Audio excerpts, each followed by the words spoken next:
Boa tarde, hoje é sexta-feira, 7 de julho de 2023. Voltamos aqui para mais um Oriz Podcast. Eu sou Carlos Caval e aqui ao meu lado Marcos Demarque, o nosso economista-chefe. Boa tarde, Marcos. Tudo bom, Caval? Tudo ótimo, sexta-feira.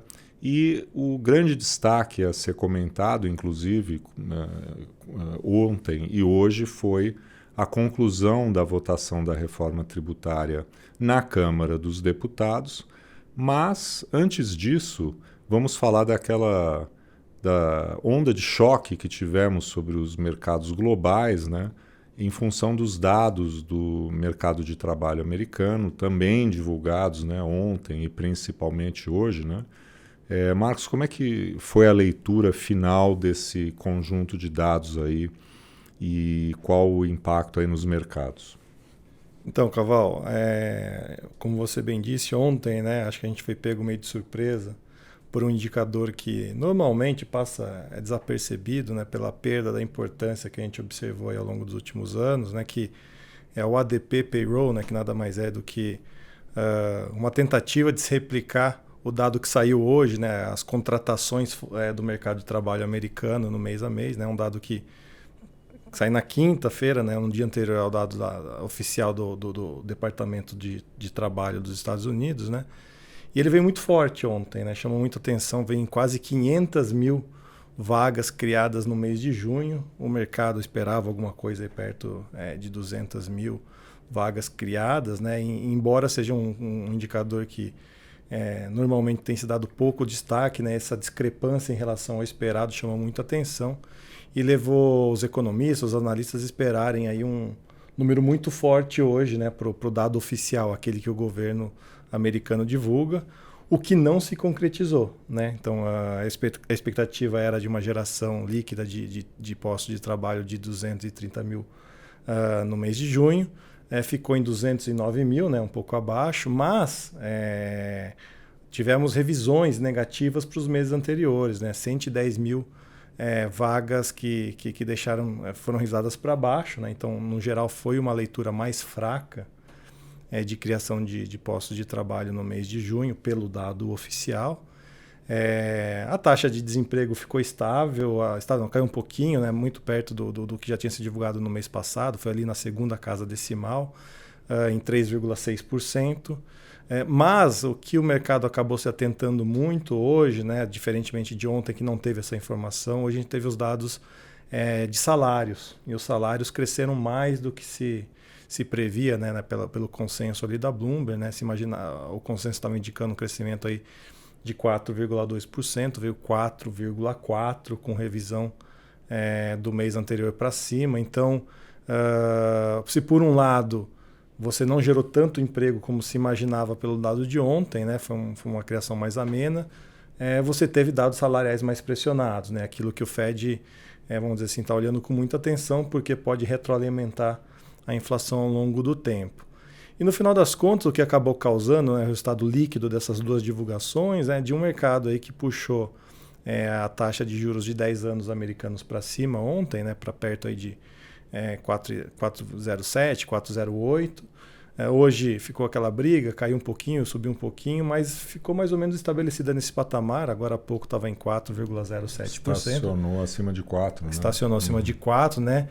E é o maior patamar da taxa de 10 anos americanas desde que a gente teve o evento lá da quebra do SVB no início de março, né? Então a gente retornou a um cenário de juros mais altos nos Estados Unidos.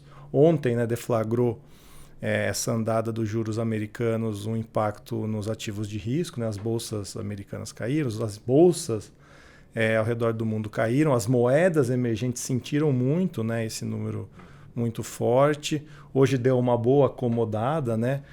Mas o interessante disso tudo é que, apesar dessas repercussões, né, quando a gente vai olhar ali o que o mercado está colocando de probabilidade para aumento de juros na próxima reunião do Fed, que vai ser no próximo dia 26, a probabilidade mudou muito pouco. A gente tinha uma probabilidade de 85% há 2 dias atrás e hoje está em 88%. Então, pouca mudança, meio que sedimentando a ideia que a gente vai observar uma alta de juros no final do mês pelo Fed, como o próprio Powell telegrafou. E essa semana, né, a gente teve a ata da última reunião de política monetária do Banco Central americano, que foi há 3 semanas atrás, e o documento deixa claro, né, que parece ter havido um acordo entre os membros do colegiado de que tudo bem, façamos uma pausa agora, a gente faz uma pausa agora, né, na reunião anterior, né, de junho, mas que se não mudar muito o rumo da economia, uma alta de julho está praticamente garantida. E acho que é isso que o mercado está lendo nesse momento, né? Então, estamos embarcando aí provavelmente num aumento de juros, que agora a dúvida não é nem tanto se sobe ou não, sobe e como que fica uma possível segunda alta depois dessa pausa aí. Então acho que é um pouco disso que a gente vai acompanhar. Semana que vem teremos a inflação americana referente a junho, né? Então vai ser mais uma peça nesse quebra-cabeça. O CPI. O CPI, né? Mais uma peça nesse quebra-cabeça. Então, acho que dificilmente o número vai alterar a cabeça do Fed, é mais na linha de que se o número qualitativamente for ruim, se a gente pode caminhar para uma alta após julho, né? Acho que essa é a dúvida que vai ficar daqui em diante, né? Mas acho que é isso. A semana que vem a gente vai ficar bastante focado nesse número. Mas no final das contas, acho que essa semana, né, Caval, a gente viu esse corre-corre do Congresso aqui no Brasil, o Arthur Lira tentando acelerar a agenda, né, junto com os parlamentares e depois de algumas décadas parece que vamos de fato caminhar para uma nova estrutura tributária, né, Caval? Acho que muitos, como eu, né, permaneciam céticos com relação à hipótese de aprovação da reforma tributária, porque em vários momentos, né, desde o governo Fernando Henrique, se buscou essa aprovação e chegamos em alguns momentos até próximos, né, de poder aprová-la e isso acabou não acontecendo, né? Mas acho que, de certa forma, tal como vimos no caso da reforma da Previdência, que amadureceu no governo Temer e foi concluída no governo Bolsonaro, nós tivemos aqui talvez um período de amadurecimento muito mais longo, né, mas com um debate bastante intenso, né, durante o governo Bolsonaro. A PEC aprovada, a PEC 45, havia sido enviada ao Congresso, se não me engano, em 2019, enfim. E aí houve esse momento aí de maturidade, né? E o trabalho técnico muito importante do Bernard Api, um profundo conhecedor da legislação tributária, em particular do ICMS, que é o grande nó, e tivemos aí a aprovação da emenda constitucional na Câmara. Agora temos que aguardar o trâmite no Senado, né? Em muitos sentidos, é um grande avanço, porque nós temos um sistema tributário caótico, judicializado, que distorce a alocação, né, dos investimentos, dos gastos, né? E o principal problema, né, em vários que nós temos, do pior, né, para o que nunca vai ser bom, né? Ou seja, a gente não tem nada no sistema tributário que funcione bem, mas claramente o que é pior era o ICMS, o regime do ICMS, né? É claro que ainda há vários passos a serem dados, né? Porque nós temos o Senado ainda e vai ser natural que o Senado vai querer também aumentar as exceções à alíquota modal, à alíquota geral, de certa forma, né? A gente pode chamar, somando-se a agricultura, a serviços e outros que foram incluídos, né? Inclusive ontem, né, no parecer do relator. E acho que isso é importante, que haja alguma resistência, né, àquilo que Marcos Lisboa já denominou, né, do Brasil da meia entrada, né? Você força a meia entrada, eu vou pagar menos, eu vou ter uma alíquota menor, e força que a alíquota seja, né, o custo, portanto, maior para os demais setores. E após a aprovação da emenda constitucional, nós vamos ter ainda a necessidade de votar leis complementares que regulamentam a Constituição, que definem alíquotas, que, enfim, trazem definições que não deveriam estar no texto constitucional, e sim na legislação infraconstitucional. Tem havido, né, muita gente e mesmo clientes nossos nos perguntando, mas qual que é o efeito sobre a economia, o que acontece, o que eu faço amanhã, inclusive do ponto de vista de gestão de ativos, eu compro bolsa, o que vai se beneficiar disso? A gente tem que lembrar que não muda absolutamente nada no curto prazo, né? Depois que definirmos, né, toda essa legislação complementar, ainda vai haver o início de uma fase de transição relativamente longa em 2026, né? E, portanto, os benefícios que nós vamos ter no curto prazo são muito mais do lado das expectativas, enfim, do horizonte, né, de melhora do sistema tributário ao longo dos próximos 10, 12 anos. Mas eu diria que isso também vale para outras reformas que nós aprovamos, né? A reforma da Previdência, ela não gera nenhum grande ganho no curto prazo, e sim ao longo de vários anos. Quando você aprova um marco do saneamento básico, né? Não tem nenhum ganho de imediato. Você precisa fazer projetos, investimentos e tal, que só terão efeito no longo prazo. Mas você antecipa, né, benefícios na medida em que você já pode tomar decisões de investimento, enfim, de alocação mais eficiente, em função de uma perspectiva futura que é mais positiva. Ou o caminho é na direção mais racional e não o contrário, né? Isso por si só é uma boa notícia. Exato.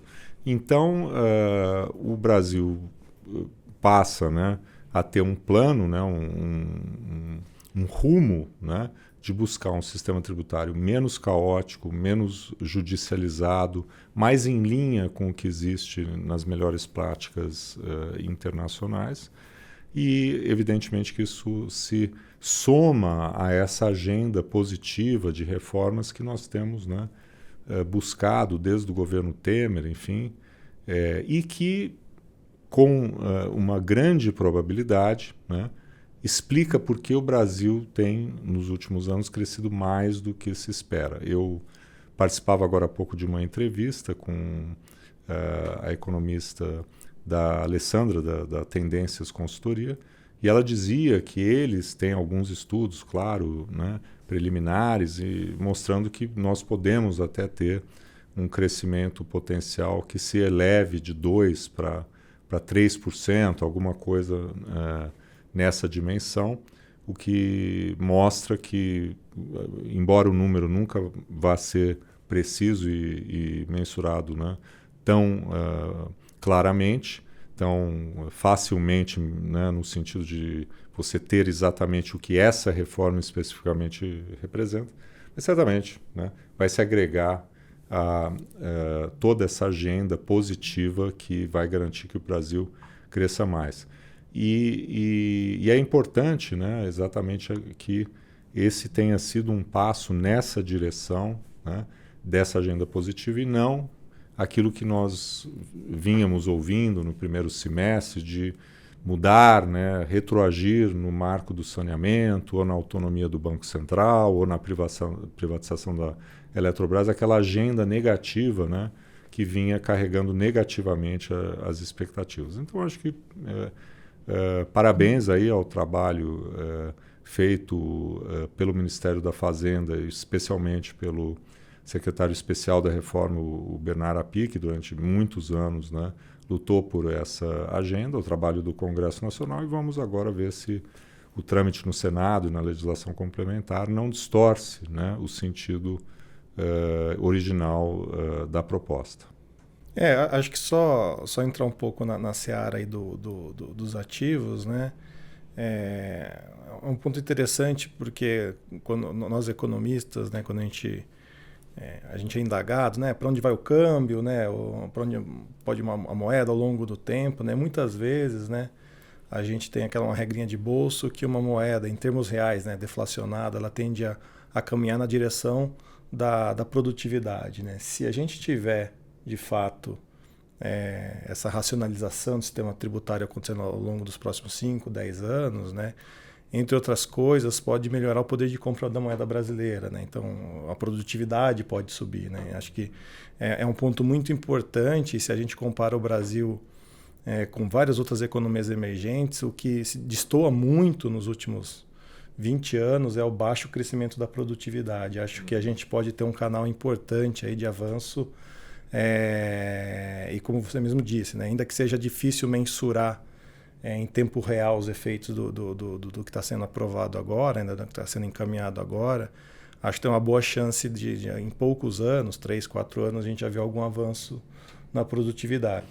É muito importante isso, Marcos, porque o que, a meu ver, diferencia, se a gente for tentar usar uma simplificação, os economistas heterodoxos, os desenvolvimentistas, dos economistas mais ortodoxos ou do mainstream, mais convencionais, a meu ver, a visão mais tradicional de economia, ela privilegia você buscar medidas que destravem a oferta, né? Que gerem ganhos de produtividade, né? Então você quer facilitar, né, através de reformas, da gente ter o rule of law, né, uma base jurídica segura, né, para que haja o empreendedorismo, para que o empresário busque, né, avançar em decisões de investimento e gerando eficiência, uma eficiência alocativa que garanta o crescimento e a distribuição dessa riqueza, né? Infelizmente, na minha visão, né, os economistas mais heterodoxos, desenvolvimentistas, desprezam essa agenda, desprezam a agenda das reformas, né, e acham que tudo é um problema de demanda. Então o foco não é na oferta, o foco é na demanda. E como crescer a demanda? É dar subsídio para a compra do carro, né, é tentar derrubar a taxa de juros quando a inflação não permite que isso ocorra, né, é usar os bancos públicos com crédito farto e subsidiado. Proteção do conteúdo, do conteúdo nacional. Né? O protecionismo, né? O gasto do próprio governo, sempre dentro da compreensão de que se a economia cresce pouco, é sempre um problema de demanda. E cabe ao governo, né, gastar mais, estimular mais, etc., né? Sem levar em conta tudo aquilo que trava a eficiência econômica, né? Como você disse, a produtividade. E o que a gente viu ontem, né, com essa aprovação dessa reforma, é que existe no Brasil um certo consenso, né, que veio até do próprio Ministério da Fazenda nesse momento, né, felizmente, né, através do trabalho do Bernard Api, e também do Congresso Nacional e também do meio empresarial, de que a gente precisa, né, enfrentar esse caos que é o sistema tributário e que dificulta o crescimento da economia. Uma coisa que todo mundo sabe que ocorre no dia a dia há décadas, mas que não foi possível avançar até esse momento. Então, acho que tem um gancho interessante aqui, porque lá na passagem do PT lá no governo Dilma, né, muito se falou em reduzir o custo do Brasil para destravar o crescimento, né? Mas ali teve uma decisão completamente equivocada, né? de interferir em contratos, por exemplo, no setor elétrico, né? Que ficou muito desequilibrado, né? Com vários problemas, deixou vários problemas, questões a serem resolvidas, né? O custo do Brasil se combate dessa maneira, do jeito que a gente está vendo, reforma tributária, reforma previdenciária, reforma do mercado de trabalho. E acho que é mais um passo nessa direção. Acho que a gente tá avançando nessa história do custo do Brasil, fazendo esse tipo de reforma e não intervindo na economia de maneira voluntariosa, né? Acho que esse é um pouco do diagnóstico, né, Caval? Então, falávamos na semana passada, né, em função da decisão do Conselho Monetário muito positiva de manter a meta de inflação, que a gente estava terminando o primeiro semestre num tom mais positivo, né? E é bom que agora, uma semana depois, essa visão esteja sendo confirmada aí com um marco até, vamos dizer, mais significativo, né? Porque uma aprovação que é muito mais complexa no Congresso Nacional da reforma tributária. Ficamos então por aqui. Que bom, e tomara que possamos dar outras notícias positivas nos próximos meses. Muito obrigado a todos, uma boa sexta-feira. Bom final de semana.